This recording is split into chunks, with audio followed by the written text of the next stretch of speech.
Halo, assalamualaikum warahmatullahi wabarakatuh. Salam jumpa kembali bersama channel Sonet Pro. Oke guys, kali ini ada berita terbaru dari channel Sonet Pro. Namun jangan lupa like, komen, dan subscribe. Yuk kita saksikan.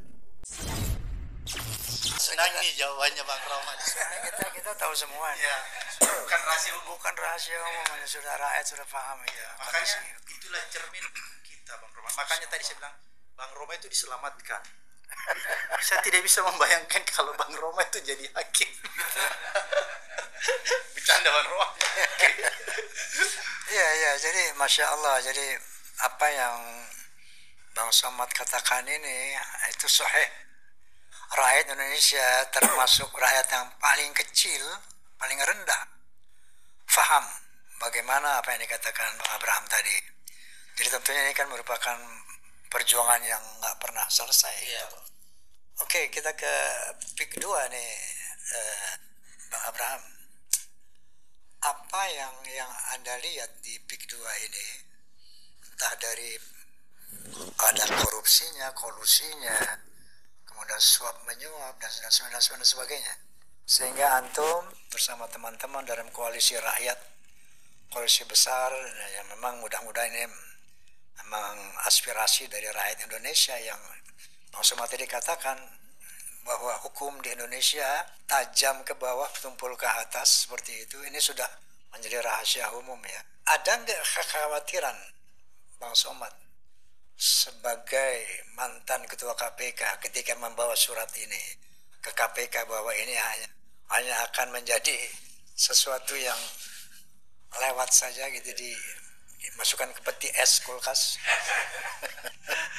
Ini menarik nih pertanyaan Bang Roma ini, dan semua orang pasti punya asumsi seperti itu Bang Roma. Ya. Saya pun sebenarnya punya harapan tidak terlalu besar 100% karena saya tahu apa yang sedang terjadi di Republik ini. Ya. Tapi saya mencoba ya membawa perkara itu tetap ke jalur hukum agar supaya saya memberikan kesempatan dan bisa memberikan penilaian kepada aparat penegak hukum. Masihkah dia berpihak pada kebenaran? Masihkah dia berpihak kepada rakyat yang banyak? Kasus PIK Bang Roma itu adalah cerminan hukum yang buruk terhadap Indonesia. Rakyat di Banten sana itu, ya, rakyat kecil itu dia bisa kehilangan tanah, sumber mata pencarian dia. Misalnya tadi dia petani, tiba-tiba tanahnya diambil oleh PIK, diganti dengan seenaknya. Kalau dia nggak setuju, caranya itu Bang Roma, duitnya dititipkan ke pengadilan, tanahnya langsung diambil, diuruk, dan dijadikan proyek. Kenapa bisa terjadi seperti itu? Karena wilayah itu sudah ditetapkan pemerintah sebagai PSN, proyek strategis nasional.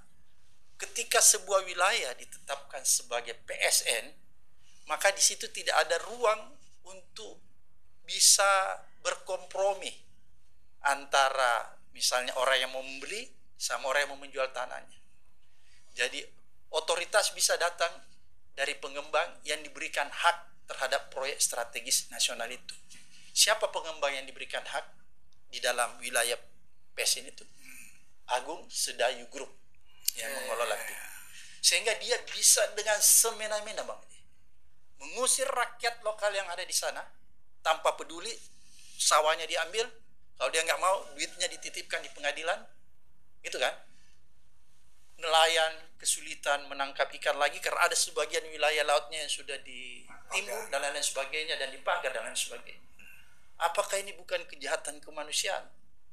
Saya memandang PIK ini bukan sekedar kejahatan yang biasa Bang, tapi dia ini sebuah kejahatan yang luar biasa, Extraordinary. Iya, kejahatan kemanusiaan.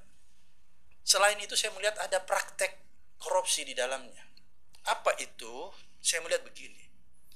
Seharusnya sebuah wilayah ketika ditetapkan sebagai proyek strategis nasional, dia harus memenuhi beberapa kriteria. Salah satu kriteria bahwa proyek itu yang akan ditetapkan sebagai PSN haruslah diperuntukkan dan harus dimanfaatkan untuk sebesar-besarnya bagi kepentingan publik, kepentingan umum. Pertanyaan saya, Bung Roma. Apakah wilayah di PIK yang ditetapkan sebagai PSN itu betul-betul wilayah yang diperuntukkan secara umum? Kan enggak. Beda misalnya kalau Bang Roma ya, kalau misalnya ada waduk nih dibangun, ditetapkan sebagai proyek strategis nasional, itu kan dia bermanfaat, digunakan untuk kepentingan umum, untuk pertanian dan persawahan, untuk dialiri irigasi. Atau misalnya PSN LRT, ya, LRT, ya, MRT yang di Sudirman ya, itu tepat kalau ditetapkan sebagai proyek strategis nasional karena dia untuk kepentingan umum. Walaupun Agung Sedayu itu berdalil bahwa PSN yang ditetapkan di wilayah PIK itu memang akan dijadikan proyek strategis nasional untuk hiburan, pariwisata. Tapi itu kan nanti. Tapi yang terjadi sekarang, sebelum proyek itu dibuat, yang terjadi penggusuran-penggusuran, dan di wilayah itu terlebih dahulu dibangun perumahan elit. Itu kan yang menurut saya ada sesuatu.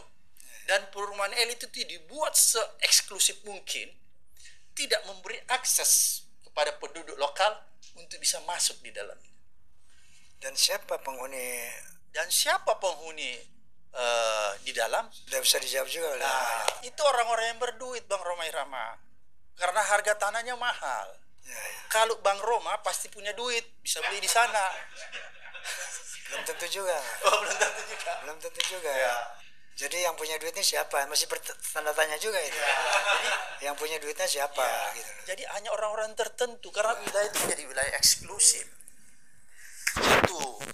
Kemudian yang kedua, saya ini Bang Roma bukanlah orang yang sekedar menerima informasi, lantas ujuk-ujuk masuk melakukan pembelaan secara membabi buta. Tapi saya orang yang kebiasaan dari dulu selalu melakukan investigasi ke lapangan. Karena background saya Bang Roma, sebelum jadi lawyer saya aktivis mahasiswa di UNAS ya. Jadi orang tahu tuh, dulu ada peristiwa besar tahun 88 terjadi di Makassar, itu saya masih jadi aktivis. Jadi itu sudah terbiasa bagi saya. Jadi begitu pula dengan PIK, saya berkunjung berkali-kali ke sana di Banten. Bahkan waktu kemarin pencabutan pagar laut, saya memakai kapal nelayan ke sana, melihat langsung kan gitu. Karena saya nggak mau mendapat berita begitu saja. Apa yang terjadi di PIK, Bang Roma? Dibuatlah itu wilayah se-eksklusif mungkin dengan simbol-simbol negara lain. Kenapa saya katakan simbol-simbol negara lain? Ada simbol naga besar dan patung naga besar banget. Itu kan simbol negara Tiongkok. Kalau mau bikin harusnya kan Garuda. Kan gitu. Jadi ini baru bicara yang hal-hal yang kecil sudah menyimpang. Belum kita bicara tentang korupsinya Bang Romi. Saya sekedar ingin memberikan gambaran dulu. Nggak apa-apa Bang ya? Supaya jelas bahwa kenapa kita harus marah terhadap PSN. Karena dia membuat satu wilayah yang se-eksklusif mungkin, yang tidak bisa diakses oleh umum. Dan dia meminggirkan penduduk lokal yang sudah bertahun-tahun, sudah beranak pinak, sudah turun-temurun di situ, harus terpinggirkan dan kehilangan pekerjaan. Kenapa saya katakan kehilangan pekerjaan? Tadinya mereka petani, tanahnya diambil, dia kehilangan mata pencarian. Bagaimana? Apakah dia diganti? Ya, betul diganti, tapi dengan harga yang sangat rendah. 48.000 saja per meter. Kalau sampai di tangannya mungkin tinggal 30.000 Bang. Gitu kan? Gimana dia mau apa dan bisa nggak dia berdagang lagi? Kalau dulu dia bersawah di situ, tetap dia punya mata pencarian tetap. Kalau dengan duit begitu bisa nggak? Pertama dia harus beli rumah. Udah habis duitnya semua untuk beli rumah. Itu pun mudah-mudahan bisa dapat dengan harga segitu kan. Jadi ini kejahatan yang tidak bisa ditolerir Bang Roma. Kita semua rakyat Indonesia harus marah. Bukan cuma Abraham Samad, bukan cuma Bang Roma. Bang Roma tanya, korupsinya di mana? Yang tadi saya bilang bahwa sebenarnya itu ada kriteria. Kalau sebuah wilayah ditetapkan jadi PSN itu harus kriterianya untuk kepentingan publik, tapi ini enggak. Kan? Kenapa bisa terjadi begitu? Ya mungkin ada kong kali kong sehingga wilayah ini ditetapkan sebagai PSN. Ada kong kali kong yang dilakukan oleh penyelenggara negara kita, pejabat kita dengan pihak swasta, sehingga dia diberikan privilege menjadi PSN, proyek strategis nasional. Apa manfaatnya ketika ditetapkan sebagai PSN? Supaya pengembang ini mudah mengambil tanah orang. Karena kalau tidak ditetapkan sebagai PSN, pasti dia tidak dengan gampang menggusur orang, tidak gampang membeli tanah orang itu. Walaupun sebenarnya Bang Roma, ya, di dalam aturan-aturannya, walaupun wilayah itu sudah ditetapkan sebagai PSN, tidak boleh orang itu digusur seenaknya.